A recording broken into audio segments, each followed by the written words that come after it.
You know what I think? I think that Jerry Seinfeld should be, try to do more mainstream films. And I had an idea that he plays like a racist businessman, and his car runs over an old wizard's foot, and the wizard makes him sexually beautiful to every ethnic minority, and then Seinfeld like runs around going, "Well, here are all these ethnics wanting my tight ass."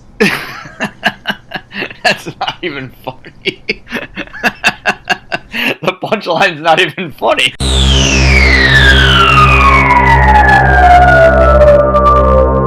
Horror Deconstruction.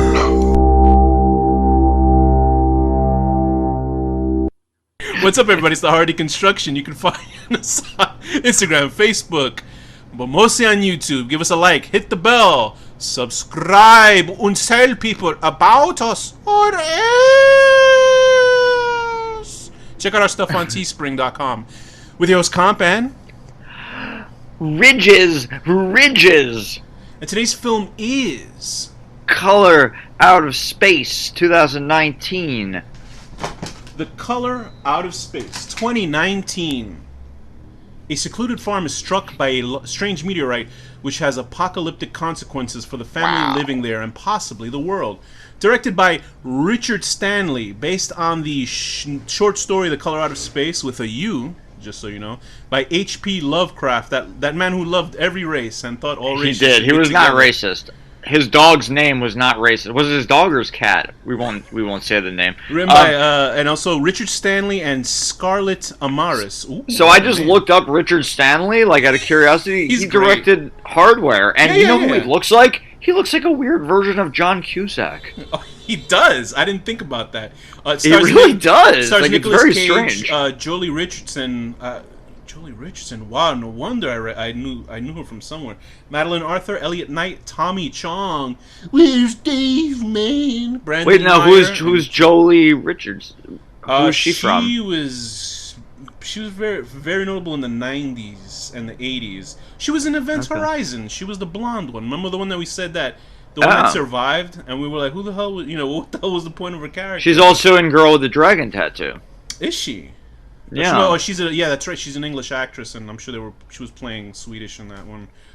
She was in a lot of films from the 80s and 90s. Good for her. She's still working. Anyway, but Richard Stanley, if I remember, Richard Stanley is such a weirdo, but he's like a funny weirdo. Like, so I could imagine how it must have been on the set with like Nicolas Cage, who's such a weirdo, and Richard Stanley, who's such a humongous weirdo. Nicolas Cage is amazing. There's a thing called Criterion. You know what Criterion is? You ever heard of that? It's like a channel. Yeah. And it's also a collection of, they do beautiful. Yeah, I know DVD. it is the collection of all the movies. They'll do like the Criterion collection. I'm not sure if, but Criterion did a collection of the Rush Hour films, and it has one of the coolest DVD covers I've ever seen. You might want to look up Criterion Rush Hour, and I'm like, they're doing Rush Hour of all movies? I am incorrect. It's the Blu-ray for the Rush Hour trilogy. But they do like selections of.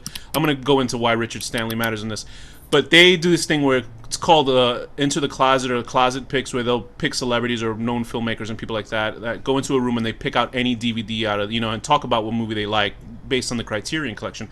So this is cool. There is something like that.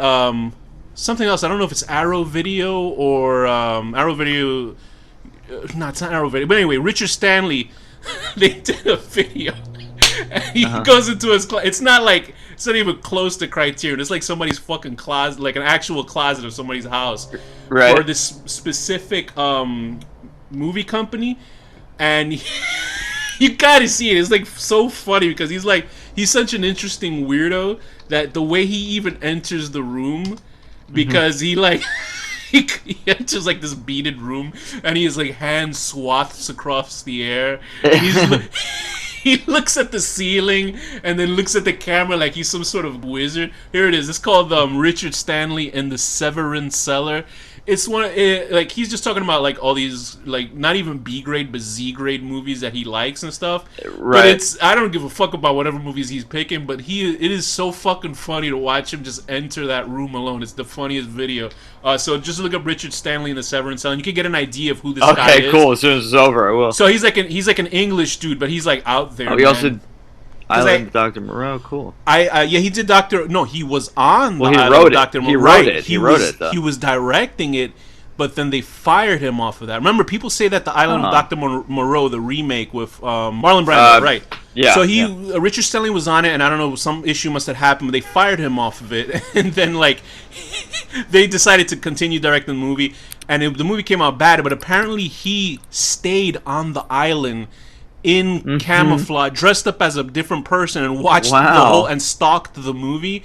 And they made a documentary about it. And so it's a different name. I forget what the name of that is, but it's a documentary about it. That film is called Lost Soul: The Doomed Journey of Richard Stanley's Island of Dr. Moreau. And like for me, that's great. But then one more thing about Richard Stanley before we begin this review, he did an interview on this is a podcast, and they were talking to him about how he made this film. And I swear to you, I think that he said that they wrote this film based on they spelt out the entire film by talking to a spirit on a spirit board, like a Ouija board. With this movie, Color Out of Space. Yes, he said that they tried to credit whatever this spirit was that told him to write this entire film. And I was like, oh boy, that guy's and the thing is, he believes it, I guess. But anyway, Richard Stanley brings in you picked Color Out of Space because now it's on Shudder. It's on Shudder. It's got Nick Cage. It's Lovecraft. It's great. So Nick Cage, and it's a Spectre Vision. Like, they just are great. I love. Yeah, they're great at doing it. So Spectre Vision and A24, those kind of groups of filmmakers. They have a good podcast too, A24, and also so does the Spectre Vision people. But anyway, so this is continuing the sort of Nicolas Cage renaissance, I guess, or whatever it is. Here's the thing with Nicolas Cage: he makes like 100 movies a year, and 2 of them people will talk about them. But at least you can talk about a movie for a couple of months. So that's sort of he's just like, I don't know. He's got something. He's like amazing. I just love him in everything he's in. Basically. Yeah. So I think he does okay. It's funny because I don't think that this lives up to the hype. Because after he obviously did Mandy, which I thought was okay. I thought visually it was great, but it was sort of whatever. But people love that fucking movie. They love it. Oh, sorry, it wasn't. I liked Mandy a lot, but that was a Spectre Vision, but it wasn't directed by Richard Stanley. Right, it wasn't. Sorry, it wasn't Postmortem. It was The Movies That Made Me that had Richard Stanley. That it was the director of Gremlins and this other writer that they spoke to him about, and it was hilarious. So that's the episode you want to listen to with Richard Stanley. Anyway, so so this film got really big hype because it was going through before everything went to shit this year. It was towards the end of last year. The film festivals, they were really talking about Mandy, and all the stills and images have that great neon look to it, and that's sweet. It's kind of got the same look as Mandy a little bit, like all the pink and everything. That seems to be an ongoing thing. I think if you just throw neon, there was that other movie Bliss that had that too. Yeah, the vampire film, and that really worked for it, I think. But also the whole look of Bliss, like the movie wasn't that like successful, I think, for people. Yeah. But I think that it had a fantastic look to it, especially because it looked like it was shot like. Yeah, I mean, I love it. Yeah, visually this movie is sick. I love it. So I feel like these films all have this neon look to it, and I think for some reason a lot of people they're just drawn to it. I don't know. I guess it's I love the visuals of this movie. It's great. Listen, I think that's the best part of this film. Like for some thing, the writing is a little iffy, but overall it's enjoyable. It's a fun movie. I liked it. Yeah, like Hardware. Was that the movie we were talking about? The robot movie that he directed? That we watched that like a few years back. We reviewed. Is it Hardwired or Hardware? It was Hardware. Right? Hardware. Yeah, it was this weird cyberpunk movie that was sort of. It was set in the world of Judge Dredd, but they never say that in the movie itself. It was based on a comic.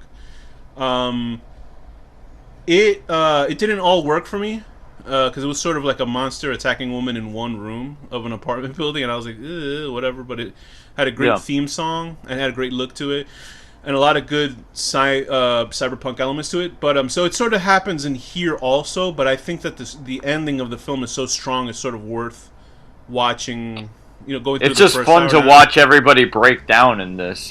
So this was based on the story "The Color Out of Space" by aforementioned Mr. Lovecraft, who, as I always bring it up, He had a cat. He had a cat. I think he had a cat named N-word Man that they always bring up. That makes me laugh of no abandon. That is just this guy who's he's so frightened by Italians and black people that he essentially puts them. Well, as, I mean, he had he had nothing in his real life. He didn't get famous till after he was dead. Yeah, I know. That's the thing. I think I was talking. He was just some miserable genius who was like racist and shit. But I mean, he was a genius, but he was not a good person. Yeah, he was racist died miserably, and that was it. He was racist, and his wife was Jewish. So it was like, what, where is your racism come again? And you know what I mean? But well, I approve of that at least. So, as a Jew. She's Jewish, good. So no, because I was asking a friend about this who's like super woke, and he was talking about like why I guess he's woke, and I was surprised about this. He's a white guy too, so but he has some street cred. Those are the wokest people of all. He really is. Those are the ones that they will yell at you for eating your cheeseburger for not putting your fist up or something like that. But he was saying, listen, he was a sign. It was obviously a sign of his time. It's not brushing that aside that the guy was clearly a fucked up racist, but the fact that he never made money out of it and he's dead. And it's open sort of whatchamacallit, open source. It's not like copyrighted. That you're like, well, he died. He's not making money off of it. So I'm sure there's plenty of people out there that have issues. Exactly. Who cares? I mean, not who cares, but you know what I'm saying. Like, yeah, but it's funny because obviously a lot of his works, the ideas are good, even if he wasn't. Right, because a lot of his works, if you don't want to look at what the actual symbolism means in the book, which is like a fucking fish man is a stand-in for an Italian person. Do you know what I mean? Like, if you don't read it that way and you just want to read it as a horror science fiction, that's fine. But obviously, I think that's why there's not such a big deal about it in mainstream. There is a big deal about it behind the scenes because... Why would anybody want to live in the towns, though? Like, if all these horrible things are always happening in Arkham and Dunwich and shit, why would you move there? Yeah, and that also brings up why DC, like Batman stuff, a lot of things like Arkham Asylum and all that shit. Same thing with every Stephen King thing is set in Maine. It's like, get away from Maine. Maine seems horrible. So this is obviously based on the Color Out of Space. I think I remember listening to the audio book of it or reading of it. There's plenty of like versions of audiobooks, and they're really good. I remember I think I listened to the what's that area in Brooklyn? That story is called The Horror at Red Hook. I'm definitely no H.P. Lovecraft expert at all, so yeah. So anyway, he had big stories like the Dunwich Horror, which I don't think I read, but they've adapted a couple of his stories, and mostly. I mean, John Carpenter made like a whole trilogy that was essentially his stories, even though they weren't directly his stories. Like The Thing is like totally Lovecraft. Yeah, there's I don't think most of them have been very successful. I think the successful ones... Reanimator is one of my favorites of all time. I know, are not the ones... That's probably the only one that's probably a little bit closer to the source material. But most of them don't really successfully adapt one for one his material. They usually just sort of have Cthulhu-esque monsters. Shit like that, where terror shit out of space and stuff like that. So this is one that is taking elements of the book. Because the story for this, as I remember... It's about he's like a farmer guy, right? And he's talking about everything that's happening around him. Usually all the characters in Lovecraft... I love that he has alpacas. I would love to work on an alpaca farm. Because one of the things is like a Lovecraft book, the main character is always like usually in first person, and then they're like seeing weird shit happen. And this isn't about him. It's so if this is... I guess in this case, the main character is actually that water specialist. Yeah, the water guy, the young water specialist dude. He would be the main character that we would follow because he's just observing weird shit going on. It's not actually happening to him until like the very end of the film. Because then he hears about this family and the people are mutating and shit like that. And it's like that. It's like that kind of thing. But in here, they directly deal with Nicolas Cage's family. And so set up Nicolas Cage's character in this film. He is a humble alpaca farmer. That sounds so funny. Whose wife is dying of cancer, and he has 2 kids. Teresa Lavinia Gardner, who reminded me of an actress that's in this show called... I totally know her. I just don't know from where. She looks like this girl that's on an ABC sitcom. It was for a while. It had Al Bundy in it, and that hot Latina actress in it. Oh, you did Modern Family. Yeah, she looks like one of the daughters on that show that I think has kidney problems that made her look like she's 12 years old, sort of thing. She has those sort of big eyes and stuff like that. Elliot Knight as Ward Phillips, who's the water surveyor guy. He's this young guy. He's a good actor too. Everybody in here is a good actor, but I mean, depends on what you think about Nicolas Cage. But they're pretty much everybody. Nicolas Cage is wonderful. How dare you? There's a voice that he does. That I love when he gets crazy. He is doing an impersonation of Alec Baldwin's impersonation of the president. There's no other way than that's not that voice. I love when he gets all like wacky like that. It's so good. Yeah, because he's like, is that cool? Is that right? Yeah. He's doing that voice, and I'm like, where is that coming from? Because he's like, obviously everybody else in this film is losing it after that meteorite strikes. I really love the opening of the film. Like when it just shows that dense forest and you hear the voiceover from Ward's character, because I guess that's post the film. He's saying everything that he's saying at the beginning, at the end of the film. And I really love that. Oh, it's very serene and eerie. You know, I think that's when the movie actually works, when they do the creepy shit. Because there's a handful of creepy things in this movie. Nothing that has to do with Nicolas Cage, because Nicolas Cage is a thing of his own. He's not like, you know what I mean? He's not creepy. Yeah. He's just so over the top that you're like, this is not creepy. This is just bizarre. The part when he nails bizarre. That's exactly his thing. Bizarre. The one thing that I love that they got done in this was when they go into Tommy Chong's little house, because Tommy Chong is like this druggy, like hippie guy. Yeah, and I forgot what has he been doing the whole movie. He's been cultivating something. I mean, he's been recording him. He's like listening to the water, to the voices in the water, and he's still kind of with it at the end. Although his cat is like a monster, and he kind of is aware of it. Yeah, but I dig that scene, man. When they go back into his house, and he's like dead, and he's in his chair. And he had recorded his voice analog on like a cassette tape, and it's just playing all fucked up. Like, I thought to me that's the spookiest fucking thing in this movie. It was really well done. I found the whole morphing of the son and the mother that made me that was very uncomfortable. That made me so depressed and sad in that scene. Because you could just tell like they're just resigned to this horrible life. Just for personal reasons it made me so sad, because the acting was so good from the son, because the son was like crying and the daughter was like delirious, like she didn't know what to do, she wanted to help, and the son was just so like shell shocked, he didn't know what to fucking do. And just the pure suffering of the mother character and the son, like I didn't think it would do that. But it was interesting that they did do it, and Nicolas Cage didn't actually blow the mother's brains out. And he was. I would totally have killed them. There's no way. Yeah, I definitely would. It is a morals thing, but I guess he loved her so much that he didn't want to see her suffer. But she's still suffering. You know, how do you get back from that? You know what I mean? That's like beyond whatever that was. It was really, to me, that was like very unsettling, and it was really well done. If you wanted to make people feel sad for this character, which they did. But it was really like I was watching it going, oh, poor alpacas forming this big monster. Yeah, alpaca. great creature effect in this film. But anyway, so the film, let's speed through it. The film starts out with this family, with Nicolas Cage with his family. They're doing alpaca stuff. The daughter is a practicing Wiccan, I believe, or she might be a witch. I don't know. I don't know the phrasing of it. She's doing a little ceremony in the fields with her horse around and stuff like that. What a charmed life. Yeah, they have a horse. That's cool. There's a little thing between Ward and Lavinia. He has a little crush on her because he's just met her.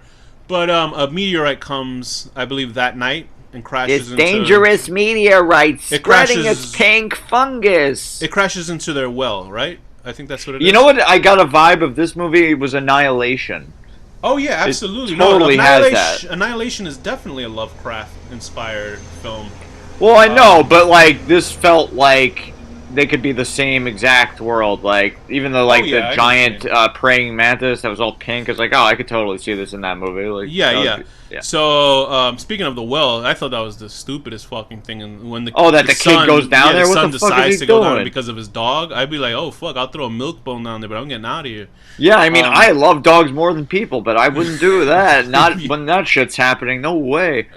Absolutely not. I'd point a gun down and I'd put the dog out of its misery. Like, no way. So this lets you know that Danny will shoot anything that he loves just to put it out of its misery. I don't blame him. Yes. But so they I do not want anyone to suffer. So that night, the meteorite comes and everybody's like freaked out about it. It leads to just instant weirdness happening, where the son is talking to somebody who's not there. I think they're inside the well. He's saying the little boy, cute little kid. He has these big glasses that makes his eyeballs look huge in his glasses. He looked like the kid from that Christmas movie.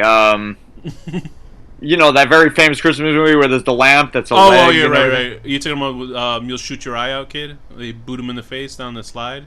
A Christmas Story? Yeah, a Christmas Story, yeah. But anyway, so the wife chops her fucking finger off. You know, she has to go to the hospital. So this leaves the kids alone at the house, and we're just seeing complete weirdness going on. And I feel like, you know, when the son and daughter are insulting each other, I think that's probably like made up. Like they just impromptu. Oh, they're just winging it. Like that. Yeah, we just calling it like midget dick or some shit like that. I liked everybody in the film. I mean, I hear midgets actually have big dicks, so. Oh, sure, they call them tripods. That wouldn't be. That wouldn't be bad. It's funny because I think that the movie could have been shorter because I did not give a shit about anything until the world started to end. Honestly. Yeah, really? No, I really didn't. I kind of liked it. There was something about it, like it was just like droning on. I have an issue when people overhype a film and either it is good or it isn't for me. Right. And this isn't a horrible movie by any means. Like, I mean, I didn't feel like this movie was overhyped. I only heard of it like very I've been hearing about it recently. for a while. It was about as hyped as much as not just as much as Mandy was. Like, just all I know is that if I see a Spectre Vision and Elijah Wood is involved, like I am interested. And Nicolas Cage too. No, they have a better batting average than most, you know, horror productions. I think there's only one movie I didn't like of theirs, and that was the first one, which was like that Toad Road movie. That was their first movie? I think so. How did they was stay that? I could be wrong right now. Let me look it up. Because I don't think they would stay in business if they put that in the fucking theaters. Why? There's plenty of not good movies out there. Hold on. That the director. Yeah, Toad Road, first movie. Interesting. And I really didn't like that one, but like every other movie they've made, I really liked. So, Toad Road, the director of that, made a movie about a woman who's like revenging her rape using crotcheted like penises or something like that. I don't know what the fuck. I don't even remember it anymore. People lost in a cave. So, what worked for you with this film? Like, what were things that stuck out with you? Well, visually, it's wonderful. It really is. Nick Cage does his great insanity. I just love him. That voice he's doing. He's just such a goofy. Like, he's just so goofy and weird. Like, I love it. Like, and I thought all the acting was good. Like, I wasn't expecting him to get killed that early towards the end either. The creature effects were wonderful. Really good, yeah. I even like that little, like you were saying, that little pink. The mantis. Or mantis, yeah. It was interesting. Yeah, like I mean, yeah, but there were like some pacing problems and like. Yeah, I think that's the big issue with me. I think it was like I think it was too long, like you said. Like right, maybe. I think when it reaches those last 15 minutes, it's incredible. Like you know when you go to see an event film and like. The last half is actually good because a lot of films can't do it. They usually have a big opening and then nothing can live up to whatever it was just preceding it. Yeah. And like this makes you think. I think it's the most accurate depiction of, you know, insanity in a Lovecraftian world where shit is going wrong. Because in the original book, the color out of space, it's a color that doesn't exist here. Well, they do say that. Right, but I mean, we're seeing pink and neon and shit like that. You know, our eyes can't perceive it, you know. Right, it's because I think the reason why that's such an interesting color, like pink and purple, is because it's not really a standard sort of color in films. Like it's sort of it's not a standard color in Earth. Like no one. That's true. Where would you ever see that color naturally? It's like very rare. What was that phrasing too? That actually like color doesn't exist. It's just our brain making these colors in our heads, which is weird. Well, there's like cones in our eyes that perceive light in different ways. Right. So these colors don't actually exist, and what we're seeing is versions of it. Like, and I'm like, God, that don't. I don't know. This turns my head because like I remember learning about a mantis shrimp, and they have like. We have 3 color cones in our eyes or something, and they have like 20 something in their eyes. It's like, what the fuck are they seeing? Like, there's like a million colors we can't see. You know, like it's cool. So, but I think visually the representation of it is incredible.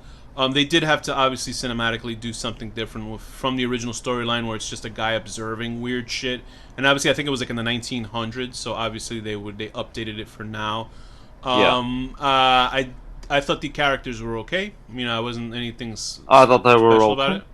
about it.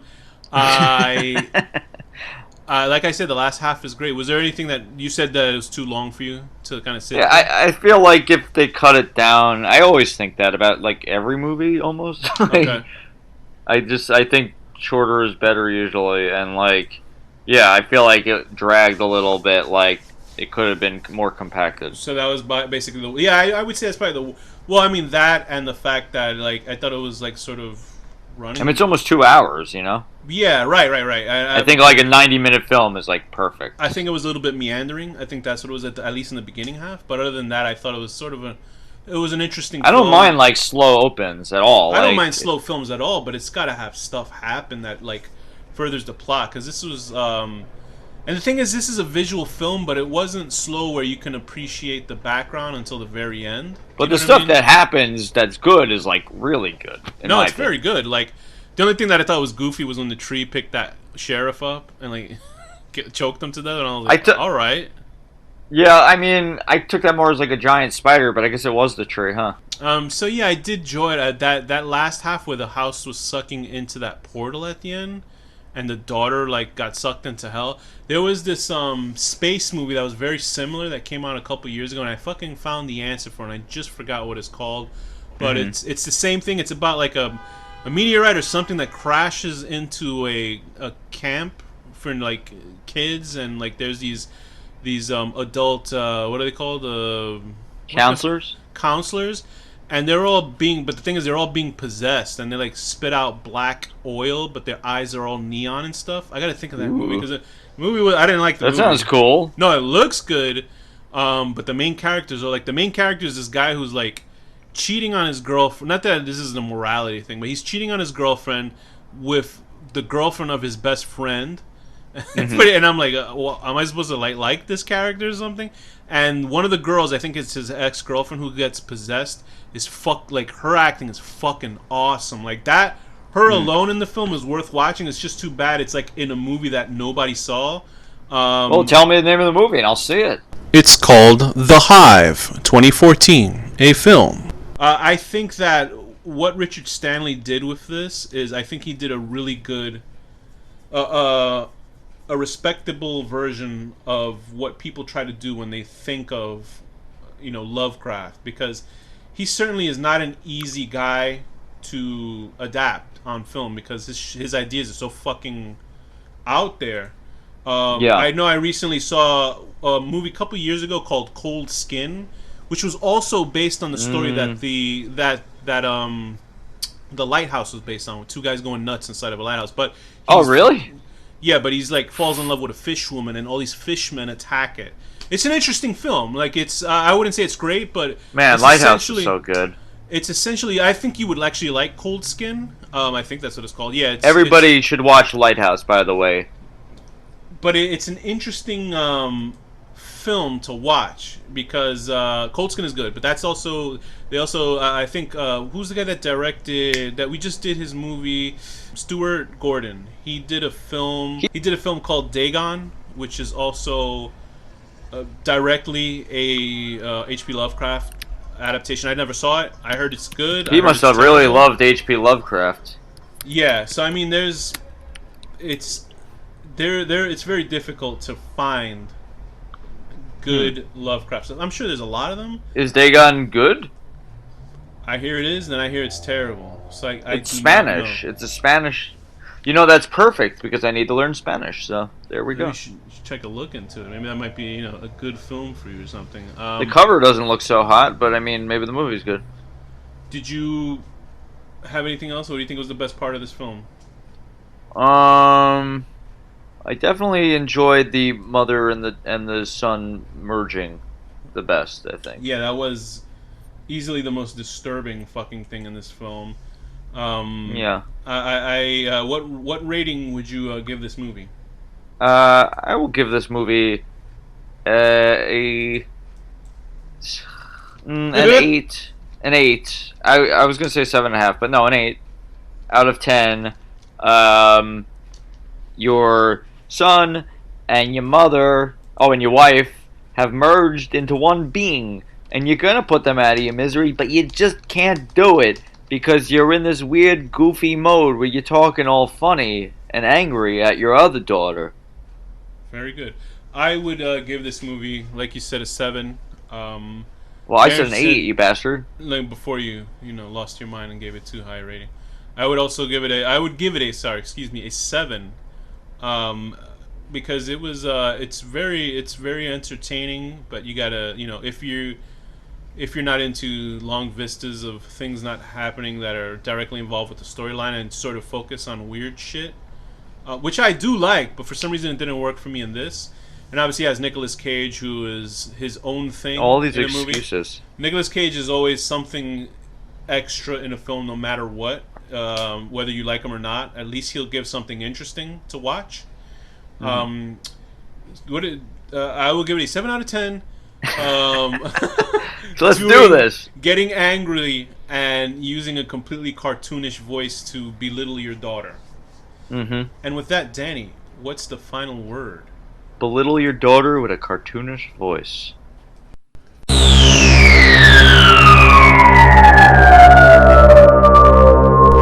Horror Deconstruction.